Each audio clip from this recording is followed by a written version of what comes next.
जय श्री राधे। आज आप लोगों को सूरज और संध्या की एक सच्ची कहानी बता रही हूँ। नाम चेंज है, नाम मैं नहीं बता सकती थी, इसलिए सूरज संध्या दोनों एक शादी समारोह में मिलते हैं। संध्या इतनी खूबसूरत थी, संस्कारी थी, अच्छे घर की थी, सामान्य वर्ग घर की थी और सूरज को बहुत पसंद आ गई। सूरज अच्छे घर का और संपन्न परिवार का था। दोनों माता पिता मिलते हैं, जब जानते हैं कि प्यार कर रहे हैं तो माँ तो सूरज की माँ तो थोड़ा आगे पीछे हुई, लेकिन बच्चे के प्यार के पीछे बोली ठीक है करेंगे शादी, और दोनों की शादी हो जाती है।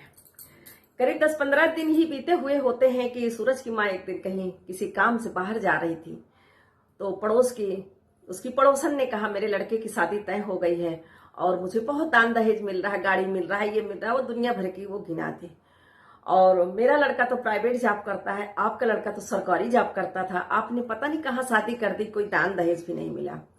अब सूरज की माँ का सोया हुआ लालच जग गया। अब वो वहां से वापस आई, आने के बाद बहू के ऊपर थोड़ी थोड़ी बातों को लेके चिल्लाना शुरू कर दिया, डांटना शुरू कर दिया, उसकी गलतियां निकालना शुरू कर दिया। अब बहू को ये समझ में नहीं आ रहा था कि अपनी सास का ये रूप देख के वो बड़ा सहज महसूस करी, लेकिन समझ नहीं पा रही थी कि ऐसा क्यों हो रहा है। लेकिन बोली हो सकता है माँ की तबीयत ठीक नहीं होगी, लेकिन ये रोज का रोज बढ़ता चला गया। इतना ज्यादा हो गया कि संध्या की सहन शक्ति से बाहर हो गया।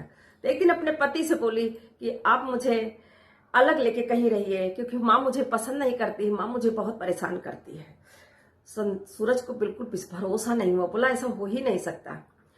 संध्या की माँ की तबीयत खराब हो गई थी तो संध्या अपनी माँ से मिलने चली गई और सूरज की माँ बाजार चली गई।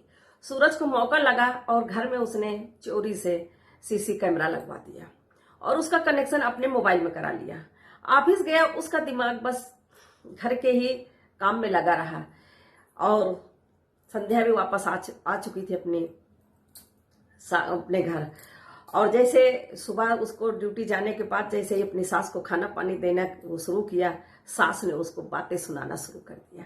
गई थी, कंगले लोग 4 दिन भी नहीं रख सके। जब से शादी हुई हमारी छाती छर रही है, नहीं होता कि तो 4 महीने रहे, मेरे बेटे का पिंड नहीं छोड़ रही है, ये किया वो किया। मतलब उसके माता पिता को बहुत बुरा भला बुरा कहा, मर भी नहीं जाती है, लोगों को बीमारी आती है, तुझे बीमारी भी नहीं आती है।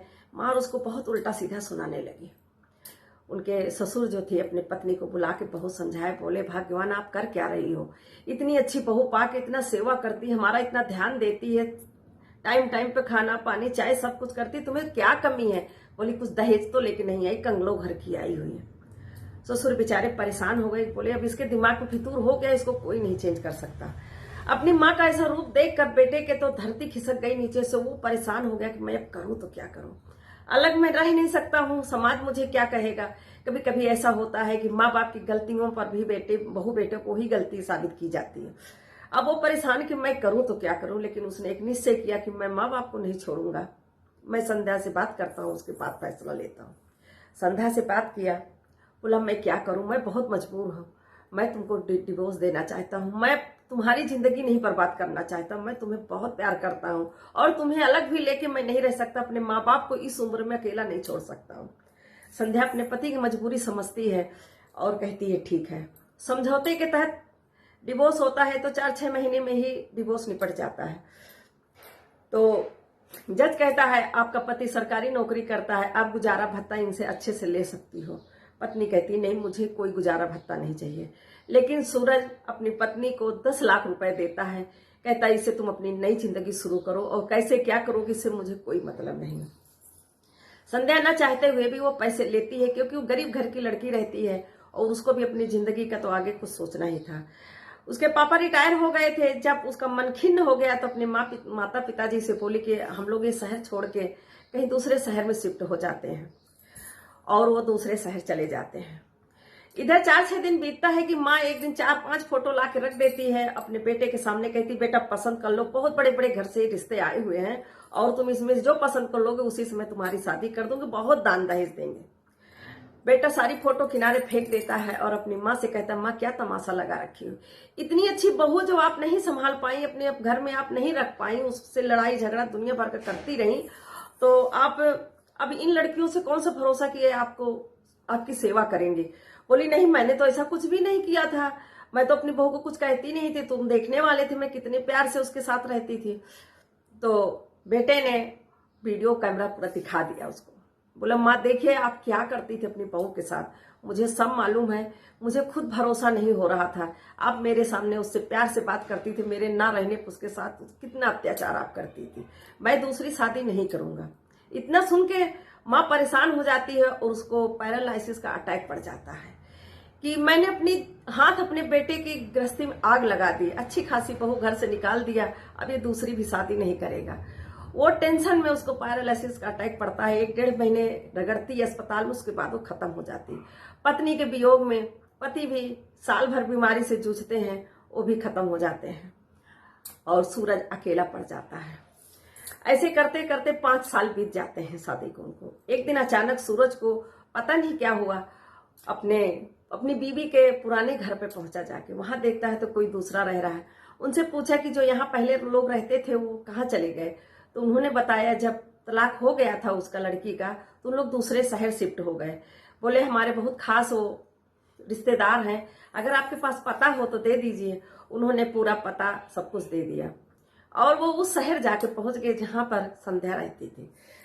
वहां उस गली पहुंचते हैं, संध्या की माँ अचानक उसकी नजर पड़ जाती है अपने दामाद पर, तो उनका प्यारा पुराना प्यार उमड़ पड़ता है। वो दौड़ के जाती है अपने दामाद के पास, कहती है अरे भैया तुम यहाँ कैसे आ गए। तो बोले माँ आया था किसी काम से इस शहर में और अचानक आपके ऊपर नजर पड़ गई तो मैं इसलिए आ गया, बहाना से बोला। बोले आओ बेटा आओ, ले जाके घर में चाय नाश्ता कराया। फिर माँ ने सब पूछा, वो सब कुछ बताया कि 1.5 साल में मेरी पूरी दुनिया उजड़ गई। पूछा माँ संध्या के क्या हालचाल है, संध्या ने दूसरी शादी करी, उसके बच्चे, उसकी माँ ने कुछ नहीं बोला। बोला बेटा तुमने शादी वादी की, तुम्हारे बच्चे? बोले नहीं माँ मैंने शादी नहीं की है।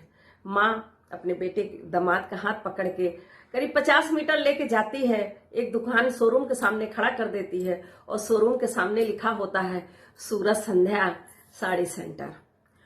वो देख के एकदम से चौंक जाता है। अब उसको ये नहीं लगता कि मैं खुशी जाहिर करूं या दुख जाहिर करूं। उसका शोरूम का जो होता है शीशे वाला गेट खोल के अंदर घुसता है। जब वो अकेले में संध्या से बात करता था तो उसको साध्वी कहता था, और जैसे वो अंदर देखा वो काउंटर पे बैठी थी और भी समझदार और भी मैच्योर वो लग रही थी। वहीं पर खड़े खड़े उसने आवाज दिया साध्वी। ये नाम कोई नहीं लेता था, सिर्फ सूरज लेता था। वो एकदम बदहवास से काउंटर से कूद के देखा सामने उसका पति खड़ा है, जाके उससे लिपट जाती है और दोनों बहुत रोते हैं। और जब उसको याद आता है कि हमारा तो तलाक हो चुका है तो दोनों अलग होते हैं। उसके बाद संध्या आंसू भरे नजरों से कहती बहुत देर कर दी आने में। सूरज कहता है कोई बात नहीं, आया तो हूं ना। पूरा पूछती है माँ पिताजी कैसे हैं, तो बोलते तो तुम्हारे जाने के बाद ही सब चले गए, तुम घर से निकली क्या, पूरा घर उजड़ गया। तो सूरज संध्या से कहता है क्या हम दोबारा जिंदगी शुरू कर सकते हैं। तो उसकी संध्या अपनी माँ की तरफ देखती है, माँ कहती है कोई बात नहीं, देर आए दुरुस्त आए, जब जागो तब सवेरा। ये तुम्हारी पत्नी आज भी है, सिर्फ कागज में दस्तखत कर देने से कुछ कोई अलग नहीं होता। ये हमारे सनातन धर्म में नहीं है कि कागज में दस्तखत कर दो जिंदगी भर के लिए छूट गए। कोर्ट मैरिज होती है और दोनों अपने घर जाने लगते हैं। तो उनका जो साला रहता है कहता है अपनी बहन से दीदी ये शोरूम का मैं क्या करूं। तो उसके जीजा कहते हैं अरे यार तू शोरूम संभाल, मैं अपनी जिंदगी लेके जा रहा हूं। कोई माँ बाप होते हैं अपने हाथ अपने बच्चों की जिंदगी बर्बाद कर देते हैं। मेरी कहानी आपको कैसी लगी, अगर अच्छी लगी हो तो मेरे कमेंट बॉक्स में जाकर यस जरूर लिखें और मेरे चैनल को फॉलो करें। जय श्री राधे।